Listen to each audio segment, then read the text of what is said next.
Ардақты абайлықтар, құрметті жерлестер, бүгін сіздерге арнайы бейнеүндеу жасауды жөн көрдім. Абай облысы ұлы тұлғаның атымен аталған, алаш арыстарының ізі қалған, тарихы терең, табиғаты көркем өңір. Бұл біздің ортақ үйіміз, оны таза, жайлы, көріктетіп ұстау әрқайсымыздың азаматтық борышымыз. Шын мәнінде біздің аймақ 9 жолдың торабында тұр.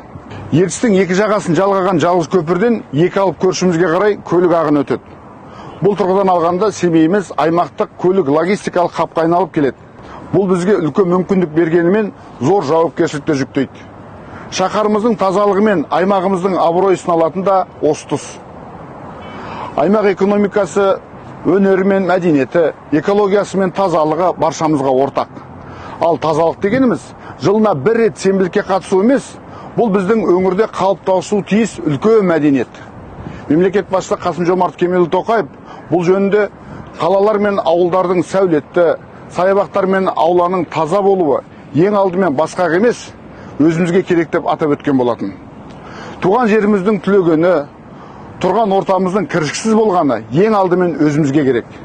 Облысымыздың тазалығы әкімдік пен коммуналдық қызметтің ғана емес, әрбір азаматтың, әрбір отбасының жауапкершілігі.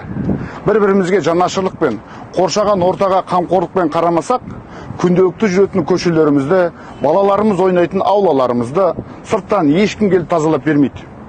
Осы мақсатта президентіміздің бастамасымен қолға алынған Таза Қазақстан бағдарламасы аясында біз облысымызда жалпы өңірлік сенбілікті бастағалы тұрмыз. Бірақ бұл бір реттік акция емес, жыл бойы жалғасатын жақсы дәстүрге айналуы тиіс. Бастаманың баянды болуына септігі тиер деген ниетпен біз арнайы байқау жариялап, үздік аудан, үздік ауыл, үздік аула, үздік университет, үздік колледж, үздік мектеп, үздік балабақша, үздік көше, үздік мекеме және тағысын тағылар осындай номинациялары бойынша шынайы жанашыр жандарды анықтаймыз. Әрине, жеңімпаздарға қомақты сыйлықтар да тағайындалады. Қадірлі Абай облысының тұрғындары, туған жеріміздің тазалық үшін жұмылу әрқайсымыздың перзенттік парызымыз. Мен осы ретте бизнес өкілдерін, іргелі оқу орындарын, патриот жастар мен еріктілерді, бірлігі жарасқан кәсіпорындар мен ұйымдарды осы игі іске белсенді араласуға, атсалысуға шақырамын. Биыл аймағымыз атын иеленген Ұлы Абайдың 180 жылдығы. Оны өздеріңіз жақсы білесіздер. Президентіміз айтқандай, бұл мерейтойды лайықты деңгейде атап өтуіміз керек. Біз бір қолдың саласындай, бір үйдің баласындай бірігіп, бұл шараны жақсы атқаруға тиіспіз. Бірлік танытатын тұстың бірі осы сәт ағайын. Себебі біз еліміздің түкпір-түкпірінен келетін қонақтарға көркемде таза қаламызды ұялмай көрсете алуымыз керек. Облыс орталық ретінде екінші тынысы енді ғана ашыла бастаған қаламыз ешбір шаһардан кем емес. Біз еліміздің мегаполистері Астана, Алматы, Шымкент сияқты ірі қалалардан үлгі алуымыз керек. Жалпы тазалық акциясына ерекше мән беретін шет мемлекеттерде аз емес. Территориясы біздің облысымыздан бірнеше есеге кіші Эстонияда басталған осындай акция әлемдік тазалық күніне айналды. Ал бәріміз жақсы білетін тазалық мәдениеті қалыптасқан Жапонияда тазалық күндері іс-шарасы жиі өткізіледі. Қоғамдық орынның тазалығы әр азаматтың мәдениеті мен ұлтқа деген құрметінің айнасы. Тазалықты сақтау тек тәртіп емес, бұл ішкі құндылығымыз. Дінімізде тазалық иманның жарысы делінсе, ал дана халқымыз тазалық саулық негізі, саулық байлық негізі деп бекер айтпаған. Бұл халқымыздың өмірлік философиясы мен бүгінгі талапқа сай ұстанымының үндесуі. Облыс әкімдігі тазалыққа байланысты міндеттемелерін орындай береді. Қордаланған мәселелер рет-ретімен кезең-кезеңімен шешіледі.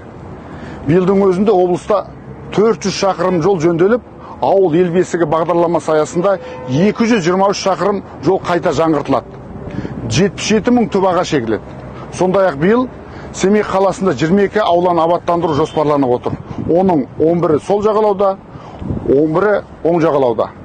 8 қоғамдық орын қайтадан жаңғыртылады. Биыл облыс орталығында 210 автобус аялдамасы орнатылады. 60 жаңа автобус аламыз. Қала жолдарын тазалау үшін мердігер компаниялар қазірдің өзінде түрлі типтегі 10 арнайы техника сатып алды. Алдағы уақытта да көше тазалайтын техникаларды алатын боламыз. Биыл Семейде 10-нан астам, аудандарда 100-ге жуық көшені жарықтандырамыз. Сондай-ақ Семейдегі жылу жүйелерін жаңғырту мақсатында 6 жоба іске аспақ. Бұл жылу тапшылығын айтарлықтай азайтады. Демек, мектеп, балабақша, тұрғын үйлер, қонақ үйлер мен ірі сауда орындарын салуға мүмкіндік туады. Қадірлі жерлестер, Абай облысының әрбір тұрғыны туған жердің тазалығына, көркеюіне бірге үлес қосайық. Алыптар түлеген киелі топырақтың ажарына әр беру әрқайсымыздың қасиетті борышымыз.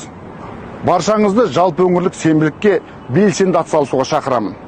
Бастаманы барлығыңыз бір кісідей қолдайды деп сенемін.